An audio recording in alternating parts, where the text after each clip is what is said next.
એના વિશે આપણે મળીએ છીએ વીમા અંગેના પત્રો. એમાં પહેલો છે તે આપણે પત્ર વ્યવહાર જોયો તો કે જુદી જુદી પોલિસી મેળવવાનો છે એ પત્ર આપણે જોયું. હવે બીજો પત્ર જોશું જીવન વીમા પોલિસી પર મળતા વધારાના લાભની જાણકારી અંગેનો પત્ર. જીવન વીમા અંગે પોલિસી પર મળતા જુદા જુદા લાભ અંગેનો પત્ર. આપણે પહેલા લેક્ચરમાં વિદ્યાર્થી મિત્રો સમજાવ્યું હતું કે જો તમને સરનામું આપ્યું હોય તો એ જ સરનામું તમારે લખવાનું, અને જો સરનામું ન આપ્યું હોય તો તમારે છે તમારી મેળે તમે લખી શકો છો. સરનામાની અંદર જો વિદ્યાર્થી મિત્રો પહેલા આપણે જે વીમા પોલિસીની વાત કરી તે સુરતની હતી, તો તમે જ્યારે જે વ્યક્તિને ઉદ્દેશીને લખો છો એમાં સુરતના મેનેજરનું આવે. અહીંયા આપણે અમદાવાદની વાત છે તો આપણે છે અમદાવાદ અને એના વિશેની છે એ વાત કરશું. જો અહીં લખ્યું છે શ્રીમતી વૃંદા શ્રી કૃષ્ણન છેલ્લા 5 વર્ષથી વિવાહ સેવાની દ્વારા આરક્ષિત છે. એને વીમો ઉતરાવી લીધો છે 5 વર્ષનો. તેમણે ખરીદેલી પોલિસી પર કોઈ પણ વધારાનો લાભ છે તો એવો પત્ર પણ છે એ પોતે મેળવી શકે છે. 5 વર્ષથી છે હું વીમો ઉતરાવીને બેઠો છું પણ મને ખ્યાલ ન હોય તો મને ખબર પડે નહીં, એટલે એવી જાણકારી અંગેનો છે એ પત્ર લખ્યો છે એને. હવે અહીંયા અમદાવાદનું છે એ સરનામું છે. ફોન નંબર પાછા હું મારા જ લખું છું અથવા એના તમે ગમે તે લખી શકો છો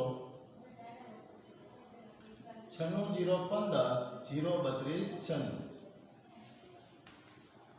હવે અહીંયા વૃંદાનું સરનામું અને અહીંયા લખનાર જ્યાંને લખનાર છે એનું સરનામું લખશું. આ વિદ્યાર્થી મિત્રો આવડી જાય એટલે તમને પત્રના 5 ગુણ છે એમને મળી જાય. અહીંયા લખ્યું છે શ્રીમતી વૃંદા શિવકૃષ્ણ, શ્રીમતી વૃંદા શ્રી કૃષ્ણ. ત્યાર પછી 507 બ્લોક નંબર કઈ હોય તે જે તમે યોગ્ય લાગે લખી શકો છો, આમાં આપ્યું નથી તોય.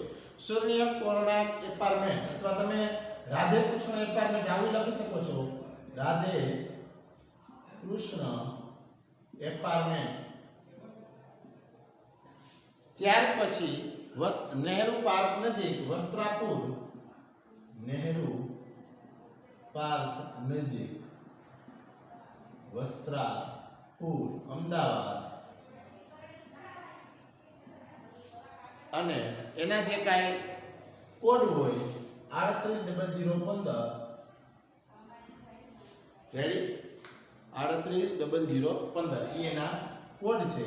તારીખ એના પછીની આપણે 23/7/2020 જેથી પત્ર લખતા હોય એ તારીખ આપણે લખશું.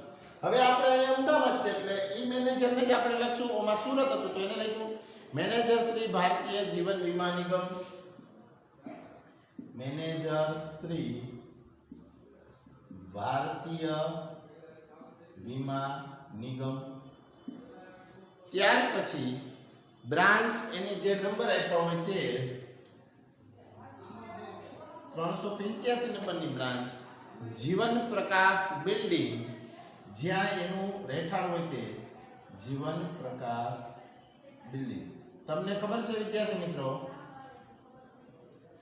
આપણી જેતપુરની બ્રાન્ચ છે કણેક્યા પ્લોટમાં આવેલી છે, તો આપણે એમ લખી શકીએ છીએ રાજકોટ જિલ્લો તાલુકો જેતપુર બ્રાન્ચની અંદર છે એ કણેક્યા પ્લોટ, રિલીફ રોડ અમદાવાદ,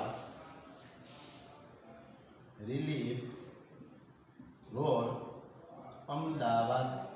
આટલું લખાઈ જાય પછી આપણે શ્રીમાન આમ લખીએ અને પછી વિષય અને સંદર્ભની અંદર આપણે જેની પાસેથી પોલિસી લીધી છે એ વ્યક્તિ જો આમાં લખ્યું છે જીવન તૃપ્તિ પોલિસી નંબર જેટલાનો છે એ સંદર્ભની અંદર હોય તે વિષયની અંદર આપણે શું લખશું વિદ્યાર્થી મિત્રો તો કે જીવન વીમા પોલિસી પર મળતા વધારાના લાભની જાણકારી અંગેનો પત્ર, કે વધારાનો જે લાભ મળે છે તે અંગેના પત્રો ક્યાં હોય છે જીવન વીમા પોલિસી અંગેનો. હવે સંદર્ભની અંદર આપણે વિદ્યાર્થી મિત્રો લખ્યું કે જીવન તૃપ્તિ પોલિસી નંબર 0 જેટલામાં મારા પોલિસી નંબર હોય તે હું છે લખી શકું છું સંદર્ભની અંદર, એટલે એને ગોતવામાં સરળતા રહે, તરત એ છે એ પોલિસી મેળવી શકે.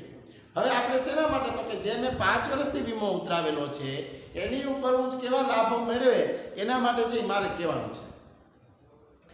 પેરેગ્રાફ પાડીને આપણે લખશું, ઉપરોક્ત સંદર્ભે જણાવવાનું કે મેં 2006 માં, આપણે જો અહીંયા 2020 ની અંદર છે આ પત્ર લખ્યો તો 2015 આપણે લખી શકીએ કે 2015 ની અંદર મેં જે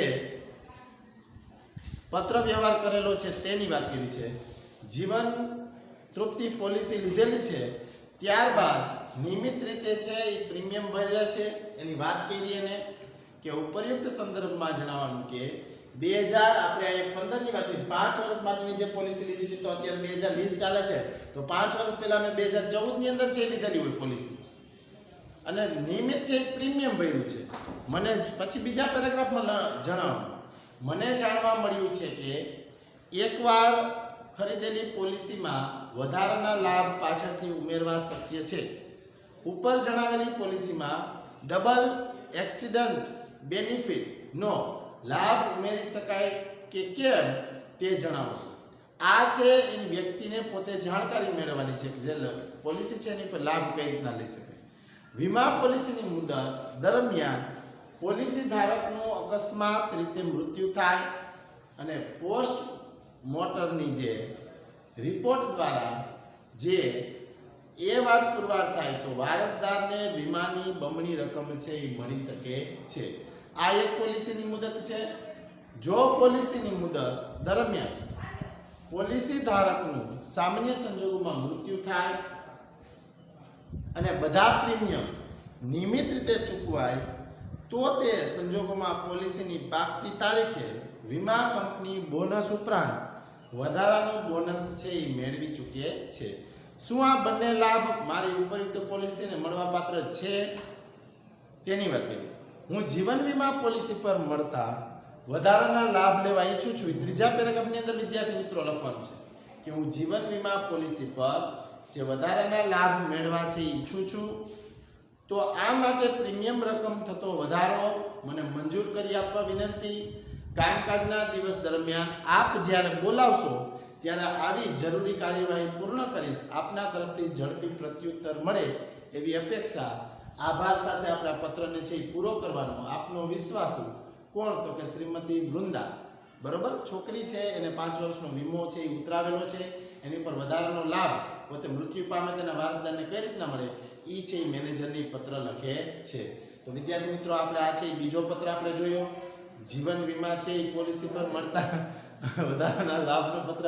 હવે ત્રીજો લેક્ચર છે એની અંદર આપણે બંધ પડેલી વીમા પોલિસીને પુનઃ ચાલુ કરવી હોય તો એના માટેની જાણકારી અંગેનો પત્ર છે એ લખશું તે છે એ આગળ વાત કરીશું.